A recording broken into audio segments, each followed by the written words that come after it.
Hello friends, welcome you all to Polity Simplified series of Gnandeep Academy. We have seen fundamental rights. Now we are entering into a new topic of our Indian Constitution, and that topic is DPSP, which stands for Directive Principles of State Policy.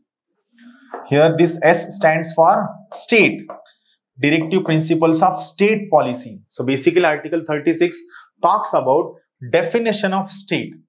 का तर या ठिकाणी state कोणाला म्हणायचं हा मोठा question आहे. तर मग बेसिकली तुम्हाला article 12 of Indian constitution study करताना मी तुम्हाला स्टेटची डेफिनेशन सांगितली होती. आठवत असेल आर्टिकल 12 च्या अंडर मी तुम्हाला स्टेटची डेफिनेशन सांगितली होती.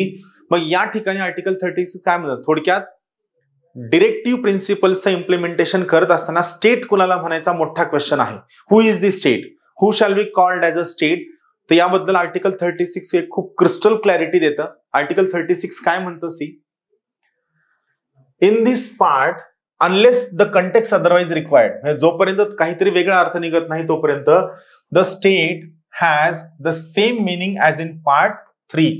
थोडक्यात जर गरज नसेल तर आपण पार्ट 4 साठी स्टेटची जी डेफिनेशन आहे ही कोणती वापरायची आहे, तर पार्ट 3 मध्ये जी आपण स्टेटची डेफिनेशन दिलेली आहे तीच आपण पार्ट 4 मध्ये स्टेटची डेफिनेशन म्हणून वापरायची आहे.